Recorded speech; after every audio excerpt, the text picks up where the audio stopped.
Hello, everyone. Welcome to Credential Up Houston. My name is Margaret Ford Fisher. What is the dynamic that causes false beliefs to influence behaviors and shape a person's reality? This occurrence is often referred to as the self-fulfilling prophecy, where false beliefs influence behaviors that ultimately shape reality. The Thomas theorem states it differently. It says that if people define situations as real, they are real in their consequences. We will explore the dynamics of the self-fulfilling prophecy, along with ways to change the outcome. Our guest is Dr. Bernnell Peltier-Glaze, who is Dean Academic Affairs at Texas Southern University. Dr. Peltier-Glaze, thank you so very much for joining us today. Thank you for having me. Absolutely. I'd like to begin with a quote by Dr. Ashley Crossman. And this was in March 2019, a publication.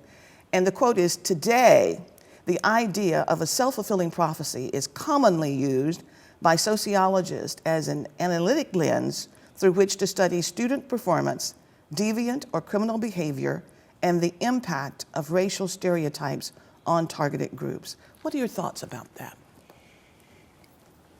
It's very common that for students, it depends on what they're told. It depends on how they're raised. It depends on their household and what is being, what they're being exposed to. So I would agree with that quote that our students are oftentimes reaching their destiny based on what they're told. It depends on their household. For many students, they're raised in a household where the sky is the limit, and they're told that you can do anything that you put your mind to. You can accomplish anything, and there aren't any barriers, so they believe that. In other households, they're told that you can do what we tell you to do. We want you to be a doctor, therefore you will be a doctor. You can attain this achievement, you can attain education, but we will tell you in the way that you will use that education. And then there are some households where students are not really guided. They're not really given any sense of direction. And so when they begin to travel or journey through their course of life or where they think they're going, they don't have a sense of direction. And so they end up wherever they end up. And it becomes important when they're at that destiny, at that destination, that someone is there to kind of guide them and mentor them. Now that can go either way, right? They can be guided into something very positive, or they can be guided into something very negative. And so that really will change the course of a life of a child. So we can then glean from that, and you have the background and experience also, very, very impressive credentials, Dr. Peltier-Glaze, as you start looking at having worked with families and children, being social worker background, having been principal of a school, having been engaged in teaching in the classrooms, and now at the university, you've seen the impacts and you've seen the diversity of experiences. And of course, you've written extensively as well. And so as we now look at that self-fulfilling prophecy and the vast differences in the upbringing, so you see the lens of the self-fulfilling prophecy casting a specific eye on students in their performance based upon the cultural orientations, as it were, it seems to me. Yes, definitely. I'll give you some examples. I've always taught in low-income areas. I've also been a principal in a low-income area. But I also had the opportunity to teach in what's considered affluent areas. And so I had the opportunity to teach it. I was at an affluent school, and we were sitting in the room, and our students used their allowance money to purchase Christmas gifts for low-income students. So as we're sitting in the room, and they're calling out the names of the students that they use their allowance money to purchase these gifts for. I'm hearing these names and I'm saying these names sound very familiar. And it just so happened that these were the names of the children from the school I just came from as a teacher. And so we began to have these conversations about them using their allowance money to buy these gifts and how they go about getting this allowance money. And so I began to have a conversation with them about the students that they were going to give these gifts to did not even know what the word allowance meant. And so in that dialogue, it became very evident and very clear to these students that they were privileged, that they had opportunities that the students in which they were going to give opportunity to did not have. And they did not see, and through their lens, they did not see how could a child grow up with not having a bicycle? How could a child grow up never having gone to the Galleria Mall, if you will? They did not see that as even an option. Whereas the students, the other students, didn't see their lifestyle as an option. So let's talk about young people who grow up, for example, in impoverished homes, families where no one has gone to college. Nevertheless, that child aspires and does well in whatever pursuit he or she goes after, whether it's the medical field or being an attorney, being a teacher, working in some other field as a scientist. So what makes the difference there when you have a young person who would probably be cast as an individual who has received those negative prophecies, nevertheless excels? What makes that difference? Usually there's someone in that child's life, there's someone in that student's life who has given them some positive influence. There's some teacher who has said something positive to them. There's some neighbor who has said something positive to them. We have found through research that mentorship and role models are very important in helping those students succeed and move forward and understand that the barriers will still be there, but it's how you see yourself. It's going back to that self-fulfilling prophecy, right? If I see myself as being successful, then I can be successful. But if I see myself as being something different, I don't see myself as being that doctor. I don't see myself as being that lawyer or other things that we define as being successful. If I'm not exposed to that, if I'm not told that, if I'm not having those experiences or those role models, then I can never see myself fulfilling that. Okay, and so sometimes the peers are the ones who have the influence as well. And what I'd like to do is to continue this conversation because I see this being critically important. And we're also going to focus on your research and principals' role, administrators' roles, teachers' roles in the retention and the success of their students. So we'll take a break and we'll be right back.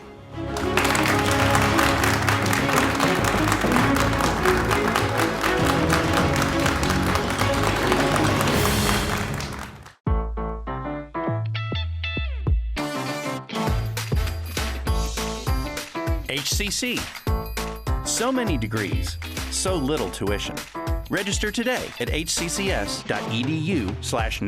HCC's online college is officially open. This not only means online classes, but also online degrees and certificates. You can now credential up anytime, anywhere. Join the fast-growing number of students getting their full college education from anywhere they use a laptop. HCC currently offers 32 fully online degrees and will offer 71 next year. You no longer have to find a way or time to get to college. HCC brings college to you. We have academic programs that help students get from high school into a university. And the data is very clear that students that take the path of a community college finish in far higher numbers than students that start straight into a university experience. Our students can achieve a baccalaureate degree in multiple fields from the universities in the area without ever leaving Houston Community College.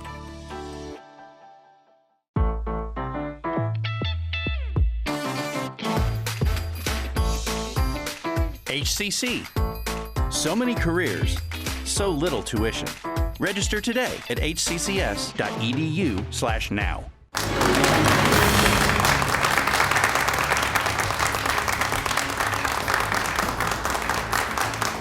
Welcome back to Credential Up Houston. We're talking to Dr. Bernnell Peltier-Glaze, Associate Dean for Academic Affairs at Texas Southern University today, about the self-fulfilling prophecy and how that prophecy can be reversed deliberately by the messages that we send to students, the mentoring and the influence that all of us can provide for student success.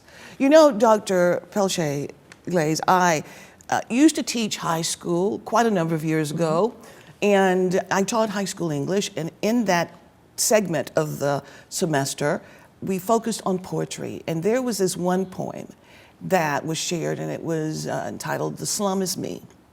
And so the students read the poem, they explicated the poem, and had great conversation about that poem. And it was very interesting to hear the comments from some of the students about how that poem really reflected who they felt that they were. So it was very troubling, not being a sociologist or having that background.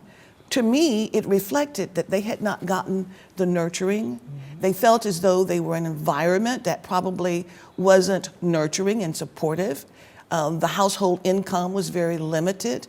They didn't have the access to the privileges that others had. And so they saw themselves as a slum. So how do you intervene? What kinds of strategies are used to intervene to change that mindset of young people? Well, the strategies have to be intentional, first of all. And they have to be of the mindset that they really, truly believe that. You know the saying, people don't care how much you know until they know how much you care. And so our students need to know that we care. They really have to feel it. They have to feel that you're sincere about it. And I think in the College of Education at Texas Southern University, the college where I teach, and both am the Associate Dean for Academic Affairs, I think we've gotten it right. We have what's called the 4 C's, our conceptual framework. And it's competent, committed, culturally responsive, and caring. And with that, we make sure that our students are prepared to be competent. And so when our students graduate, they graduate fully certified, and they have jobs waiting for them. But it's okay that you are fully certified and you have a job, but are you truly committed? Are you committed to the students? Do you go into the classroom making sure that you are prepared at all times and that the students see the knowledge, skills, and dispositions that you have to ensure that they will reach that next level? Are you culturally responsive? Because our students come from very diverse backgrounds. Our students can walk into a classroom and there's so much about us, their students that are in that classroom. There's so much about them that they need to know. So this is where we are with making sure that we're intentional. I have to make sure that I understand the background of that student. I have to understand the challenges of that student. I have to understand that that student is different and has different needs. And so how do you do that in a classroom with 30 students, each of them having perhaps a different experience? How is that done? It's knowing the student. So I'm working on some research right now, and I have a presentation going right now, and it's called "To Teach Me is to Know Me." And so if you really know me, then you can really teach me. And so what we're finding is that students need different things at different times. And so we have the buzzword, right, of differentiated instruction, right? Don't teach every student the same. Reach them where they are because they need different things. That's right. So you have to differentiate that instruction. And that looks lots of different ways. It's group work at one time, it's individual instruction at another time, it's having the students to come before the class and practice their articulation skills, it's building their confidence. It's not one size fits all. Right. It's a bag of tricks. Right. Right? Yes, and it's really important, and I like to refer to that self-validation as well, and the importance of important and or significant individuals in students' lives, even for adults. We are affected by that as well. Now, I'm really happy to hear about the work that is being done to give students that self-concept, that help with that self-esteem and their desire to pursue their goals. Role modeling is critically important, and I was going to comment on that because Dr. Asa Hilliard, who is no longer with us, but he made a comment that resonates with me still, and he said that teachers are always teaching and students are always learning, good, bad, or indifferent. Now, that I think is really very powerful, and I think it's really very, very true. Now, with respect to your research on administrators and the effect on student retention, tell us about that, please. Okay. What I have found is that it takes a strong leader on a campus. We talk a lot about the teachers and their role, and research does show that teachers are the most effective person in a school, in a student's life. Students spend most of their times with their teachers. And so if the teachers are not the ones who believe in them, if the teachers are not the ones who can really motivate them and really encourage them, then you will see that the students will probably take a different route than towards not being successful, because no one encouraged them. But the teacher should be the one that encourages them. However, the principal has a significant role in that. The principal is the one who shapes that culture at that school. And culture is extremely important when we talk about student achievement, okay? I'm working with a student right now who has a research project on the climate of the school and how that impacts student achievement. You're right. With the climate of the school, it's not just the verbal messages, there are the nonverbal messages as well.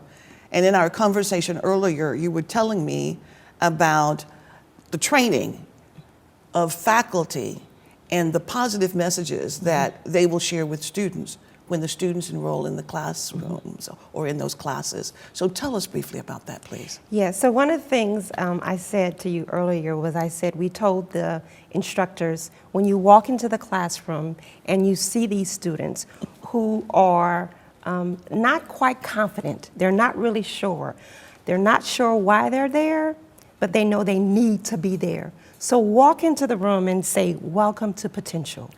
Wow. Welcome to potential, because this is where your dreams will begin to come true.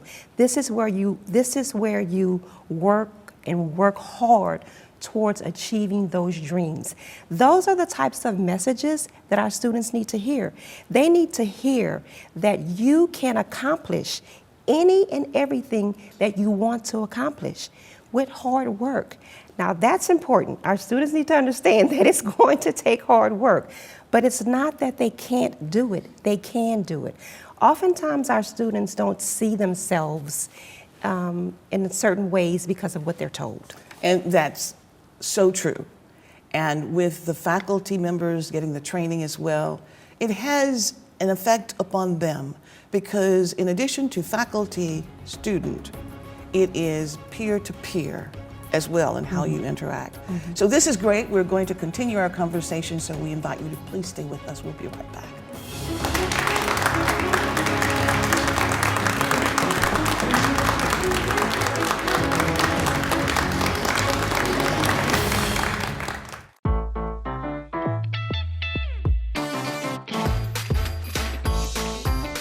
HCC. So many careers, so little tuition. Register today at hccs.edu/now. I've seen people's lives change just by attending a class at HCC. Some of them might not have the financial means to go to a four-year university. That doesn't make them any less quote-unquote smart than the kids who go to a four-year school. HCC is easy to get to. It's easy to apply and easy to become a part of. It gave me so much confidence. Once you finish your 2 years there, you can transition into a four-year university or go into the workforce. It's affordable, it's accessible, it changes lives.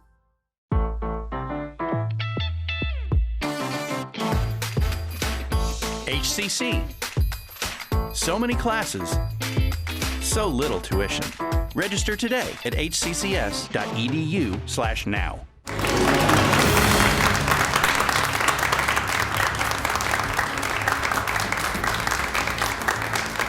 Welcome back to Credential Up Houston. Today we're so delighted to be talking to Dr. Peltier-Glaze, who is the Academic Associate Dean at Texas Southern University, and we're talking about the self-fulfilling prophecy.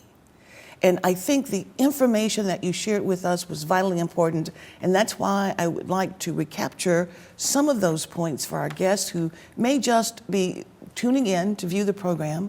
And I'd like for you to talk about how the self-fulfilling prophecy is intertwined with, for example, the self-concept, the self-image, and the ideal self that a person might have. It's very important how our students see themselves. If they see themselves as beautiful, they're going to walk around as beautiful.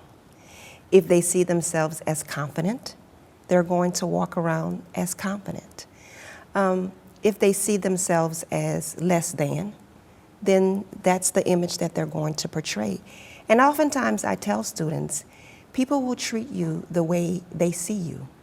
People will treat you the way you see yourself. And so it's important that how you see yourself is how you portray yourself to be and how you demand people to treat you. And so when we are intentional as adults, whatever role that is, parent, teacher, professor, neighbor, whatever role that is, we have to be intentional in making sure that what we tell our students, what we tell our children is something positive, because it will create an image for them, whatever that image is. I used to tell my daughter, stand in the mirror and tell yourself, you are intelligent, you are beautiful, because that's self-fulfilling. That's the self-fulfilling prophecy, right? Whatever I speak into me becomes who I am. So if I speak light into me, I shine. If I speak darkness into me, I dim. And so we want to be that light that shines. We want our students to be that light that shines so that they can fulfill that image of being great. Now that's beautiful. So if, for example, let's take a classroom situation where the student is working hard but doesn't earn the grades or doesn't achieve the level that he or she expects and gets a poor mark. What should be that message to that student about how to take that and then to use it to improve as opposed to diminish the self?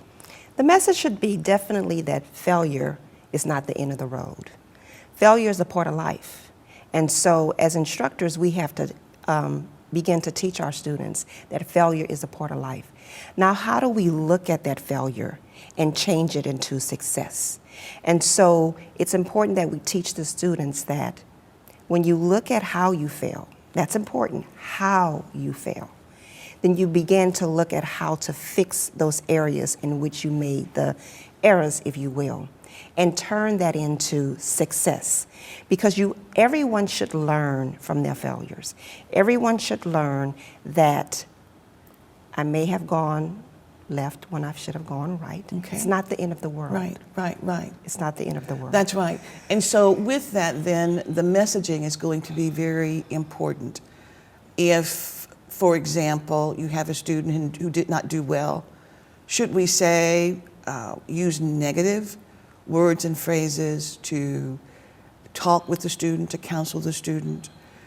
Do we recast our language in a way, for example, I'm thinking about some young people who have been told that you're not going to be any good, you're going to be just like, whoever, Yes. and you are stupid, you are lazy, and so forth, and they manifest that. And that is what they then see themselves as being, and it becomes that self-fulfilling prophecy for some of them. So, and then we made reference earlier to deviant behavior. So what about that deviant behavior, the racial stereotypes? What about those stereotypes? All of that is encased in a language. They are words and phrases. So if we want to project that positivity, how do we recast that when we're talking to people? Language is very important, and we should never use the negative language, as you said. If a student is doing something, I like to use the terms grows and glows, right? Instead of you did something wrong, that's a grow, right? And so when we're talking to students, and That's that good. language becomes very, very important. Instead of using, we've started doing things like instead of using red ink pens, right? Because red always sends this horrible message to students. Don't use red, use a bright color, okay? The language of, I see that here you may have thought something different than what I was expecting. Instead of, this is wrong, okay? Let's talk about what you were thinking when you answered this way, okay? So it's different ways of phrasing that feedback to the student instead of just constantly saying negative words to them, because it can create for the student that I'm not good, I'm not worthy. Yes. And for some students, when they feel that way, they will take the path of deviant behavior. Correct. And it will manifest itself into something that they think that will get them the attention. Right, I right. can't get the attention of being a student because I'm not a good student. The teacher has told me several times, you're not a good student. Why are you even here? Yeah. And so why am I here? I'll start to question, why am I here? Let me go and practice some deviant behavior, and I will be recognized, and I will be told, great job. Yeah. That aggressiveness, that aggressive behavior could potentially surface as a result of anger, particularly if a person is trying really hard and does not see that he or she is making headway. And so let's talk about some of the takeaways from our conversation as these takeaways pertain to teachers, administrators in educational settings who are working with young people who come from the varied backgrounds that you mentioned at the top of our program. What would you like to leave with them as suggestions? I would like our teachers to understand that our students are very, very special. They're very talented, they're very intelligent, and they have lots of great skills and things to offer the world.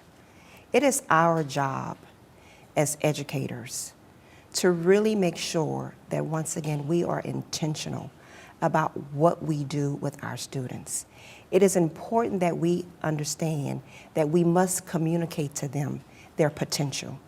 We must tell them that they can, they will, and oftentimes that's only what we are going to accept. Absolutely. And I think that is excellent. And of course, we are shaping this current and future generations. Dr. Peltier-Glaze, we thank you so very, very much for joining us. This has been a very, very productive session that we've had today, and a great conversation with great insights. Thank you so very much. And we thank our viewing audience for joining us as well.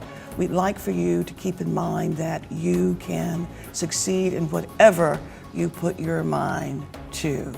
And with that, always remember to credential up. So once again, thank you, and we'll see you next time.